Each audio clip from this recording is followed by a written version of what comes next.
আজকে আমরা 11 দিয়ে যে কোনো সংখ্যার গুণ করব মাত্র 2 সেকেন্ডে। Just magic. সেটা যত বড় সংখ্যা হোক না কেন, আমরা মাত্র 2 সেকেন্ডে গুণ করতে পারবো।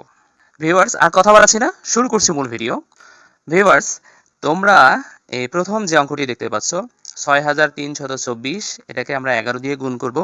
গুণ করলে কত হবে? আমরা সাধারণত উপরে নিচের সংখ্যা দিয়ে এটা গুণ করি, অথবা ক্যালকুলেটর ব্যবহার করে আমরা এটা গুণ করি। আজকের পর আমরা আর ক্যালকুলেটর ইউজ করব না, জাস্ট 11 দিয়ে যে কোনো সংখ্যাকে গুণ করলে মুখে মুখে বলে দিতে পারবো। তো এটা গুণ করার জন্য আমরা প্রথমে এই যে 4টা আছে, যেহেতু 11 দিয়ে এই সংখ্যাটাকে আমরা গুণ করব, তাহলে এই শেষে যে 4 আছে এই 4-এর 4 বসাবো।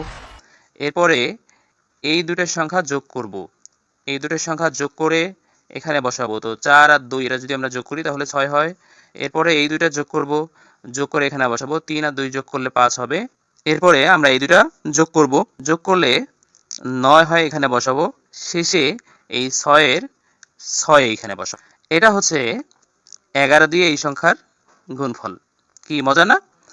এরপরে ভিউয়ার্স, এটা তোমাদের জন্য কাজ, এই দুইটা সংখ্যার গুণফল কত হবে সেটা অবশ্যই কমেন্ট করে জানাবা। ভিউয়ার্স, ভিডিওটা যদি তোমাদের ভালো লেগে থাকে তাহলে ভিডিওটাতে একটা লাইক দিবা, ভিডিওটা তোমাদের বন্ধুদের সাথে শেয়ার করবা, আর সর্বোপরি যারা নতুন দেখছো চ্যানেলটিকে তারা অবশ্যই আমার চ্যানেলটি সাবস্ক্রাইব করবা।